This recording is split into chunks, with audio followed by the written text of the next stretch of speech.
Hey folks, Matt Easton here. So it is true, I have been asked a lot in the last couple of weeks to give my opinion on the game For Honor and the whole Viking versus Samurai versus Knight debate. And you know, I've watched some of Metatron's video and I've watched a little bit of Shad's video. You know, my views on it, it's just such a ridiculous topic because first of all, the game For Honor, it's fantasy, okay? It's got no basis whatsoever in history. Just look at, I mean, you know, I actually am not very interested in the game at all, and I'll probably never ever play it. But I pulled up some Google Images pictures so I could see roughly what it looked like, and I was like, yeah, okay, it's just out and out fantasy. It's not a Viking, it's not a knight, it's not a samurai.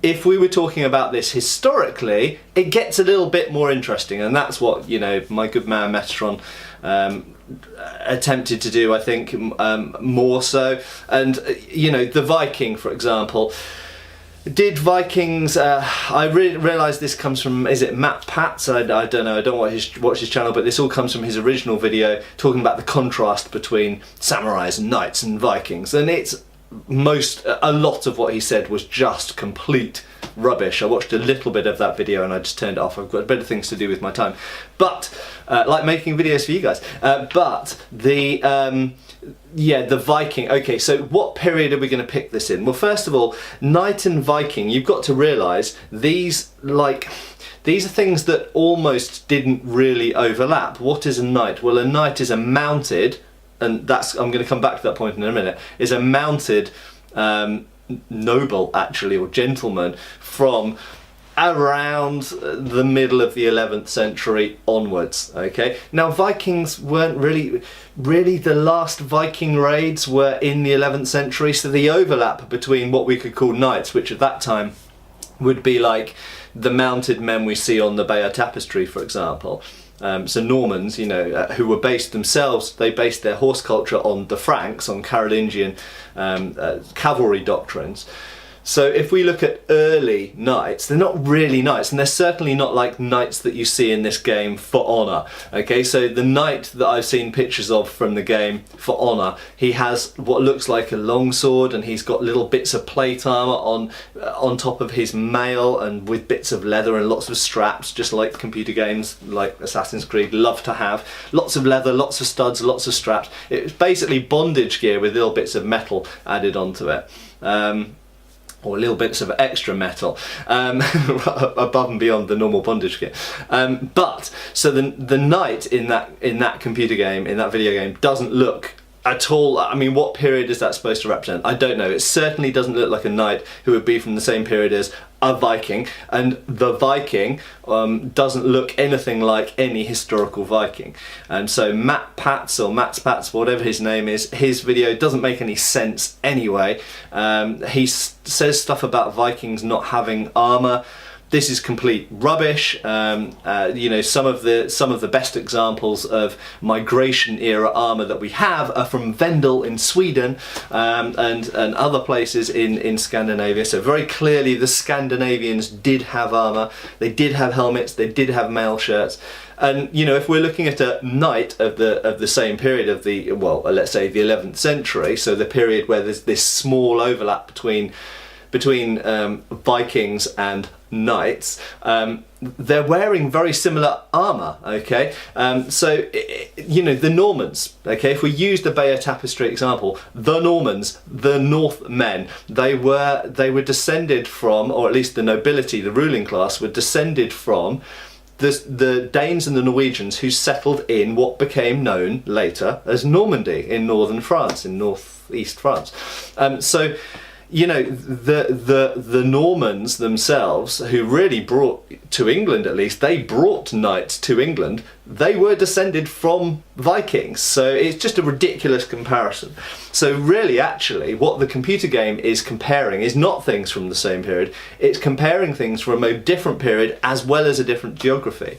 So it's comparing an imaginary fantasy Viking, who presumably is supposed to be from the, what, 9th century, 9th, 10th century, which is the heyday of Viking activity in Europe and, well, all over the world actually.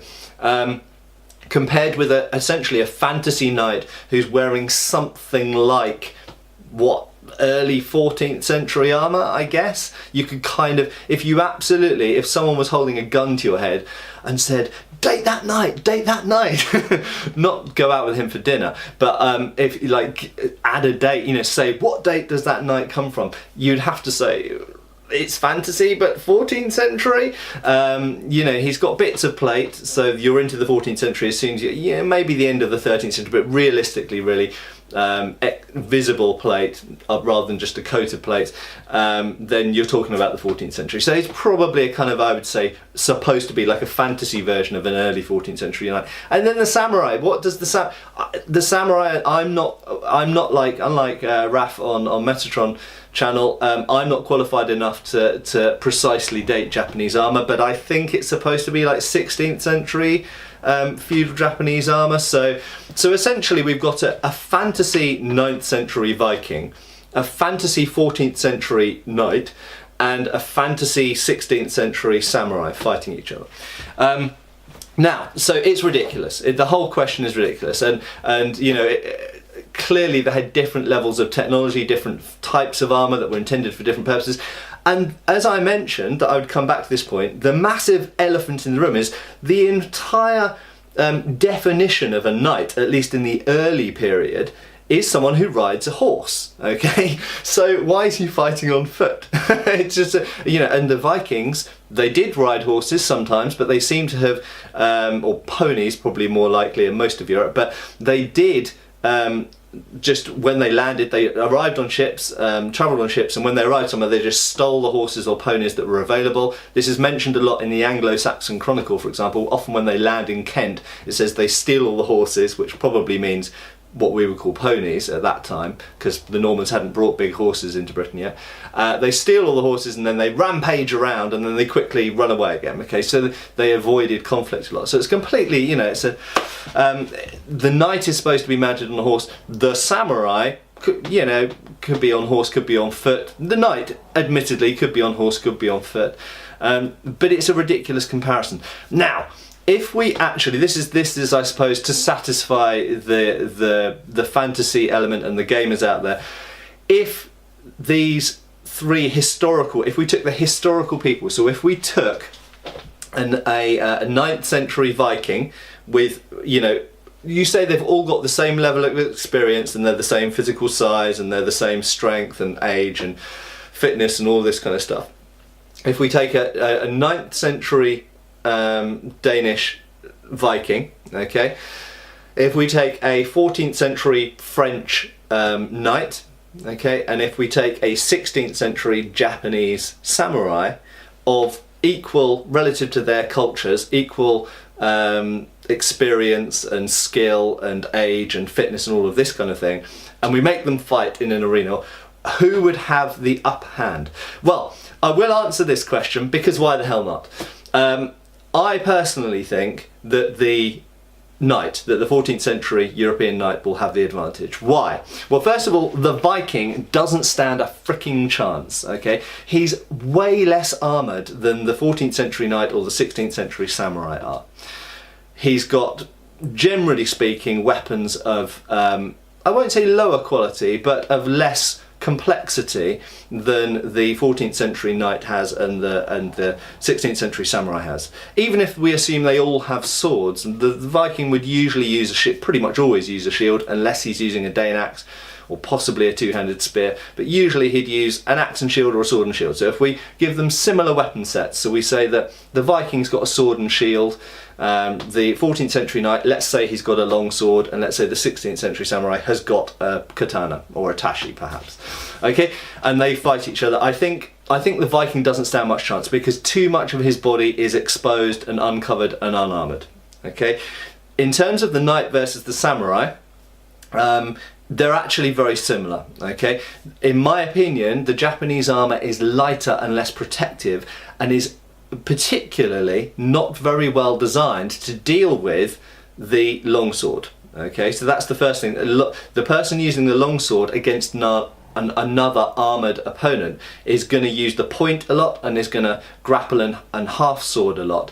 And the problem is Japanese armour is not particularly good in my opinion. It has a lot of gaps, that you can thrust into, and it's not particularly good at dealing with an acute point such as found on a longsword of the period. But that's debatable, and I accept that. What I think's more important is that I don't think that the Japanese, that the samurai's weapon of choice is at all designed to combat the 14th century European knight. I just don't think that a katana or a tashi would really be able to do much against 14th century plate and mail, because if there's a fair amount of plate coverage, it certainly can't cut through that, and it's going to be thrusting into mail. And really, the point, in my opinion, the point of a tashi or a katana is not designed for thrusting through European mail at all. So there we go, folks. That's the bombshell. Is that, in my opinion, the whole discussion is ridiculous because it's a fantasy game, and it's got what you see in the game has no basis in history whatsoever.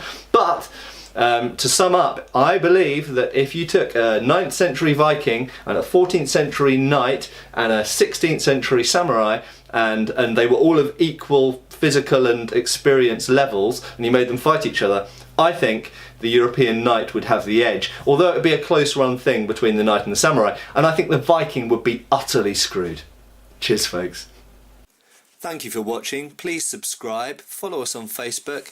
You can buy t-shirts through Spreadshirt, support us on Patreon, or follow us on Pinterest. Thank you.